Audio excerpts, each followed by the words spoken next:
A significant feature of Lahiri Mahashaya's life was his gift of Kriya initiation to those of every faith. Not Hindus only, but Muslims and Christians were among his foremost disciples. Monists and dualists, those of all faiths or of no established faith, were impartially received and instructed by the universal Guru. One of his highly advanced Chalas was Abdul Ghaffur Khan, a Mohammedan. It shows great courage on the part of Lahiri Mahashaya that, although a high caste Brahmin, he tried his utmost to dissolve the rigid caste bigotry of his time. Those from every walk of life found shelter under the Master's omnipresent wings. Like all God-inspired prophets, Lahiri Mahashaya gave new hope to the outcasts and downtrodden of society. Always remember that you belong to no one, and no one belongs to you. Reflect that someday you will suddenly have to leave everything in this world, so make the acquaintanceship of God now, the great Guru told his disciples. Prepare yourself for the coming astral journey of death by daily riding in the balloon of God perception. Through delusion you are perceiving yourself as a bundle of flesh and bones, which at best is a nest of troubles. FN 35-12, meditate unceasingly, that you may quickly behold yourself as the infinite essence, free from every form of misery. Cease being a prisoner of the body. Using the secret key of Kriya, learn to escape into spirit. The great Guru encouraged his various students to adhere to the good traditional discipline of their own faith. Stressing the all-inclusive nature of Kriya as a practical technique of liberation, Lahiri Mahashaya then gave his Chalas liberty to express their lives in conformance with environment and upbringing. A Muslim should perform his namaz worship 4 times daily, the Master pointed out. 4 times daily should sit in meditation. A Christian should go down on his knees 4 times daily, praying to God and then reading the Bible. With wise discernment, the Guru guided his followers into the paths of bhakti, devotion, karma, action, jnana, wisdom, or raja, royal or complete, yogas, according to each man's natural tendencies. The Master, who was slow to give his permission to devotees wishing to enter the formal path of monkhood, always cautioned them to first reflect well on the austerities of the monastic life. The great Guru taught his disciples to avoid theoretical discussion of the scriptures. He only is wise who devotes himself to realizing, not reading only, the ancient revelations, he said. Solve all your problems through meditation. FN 35-14, exchange unprofitable religious speculations for actual God contact. Clear your mind of dogmatic theological debris. Let in the fresh, healing waters of direct perception. Attune yourself to the active inner guidance. The divine voice has the answer to every dilemma of life. Though man's ingenuity for getting himself into trouble appears to be endless, the infinite succor is no less resourceful. Lahiri Mahashaya, disciple of Babaji and Guru of Sri Yukteswar. The Master's omnipresence was demonstrated one day before a group of disciples who were listening to his exposition of the Bhagavad Gita. As he was explaining the meaning of Kutastha Chaitanya, or the Christ consciousness in all vibratory creation, Lahiri Mahashaya suddenly gasped and cried out, "I am drowning in the bodies of many souls of the coast of Japan."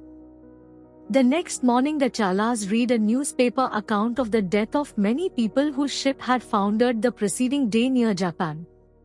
The distant disciples of Lahiri Mahashaya were often made aware of his enfolding presence. "I am ever with those who practice Kriya," he said consolingly to Chalas who could not remain near him.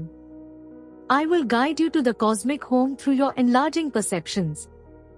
Swami Satyananda was told by a devotee that, unable to go to Benares, the man had nevertheless received precise Kriya initiation in a dream. Lahiri Mahashaya had appeared to instruct the Chala in answer to his prayers. If a disciple neglected any of his worldly obligations, the Master would gently correct and discipline him. Lahiri Mahashaya's words were mild and healing, even when he was forced to speak openly of a Chala's faults, Sri Yukteswar once told me. He added ruefully, no disciple ever fled from our master's barbs. I could not help laughing, but I truthfully assured Sri Yukteswar that, sharp or not, his every word was music to my ears. Lahiri Mahasaya carefully graded Kriya into 4 progressive initiations. FN 35-15. He bestowed the 3 higher techniques only after the devotee had manifested definite spiritual progress.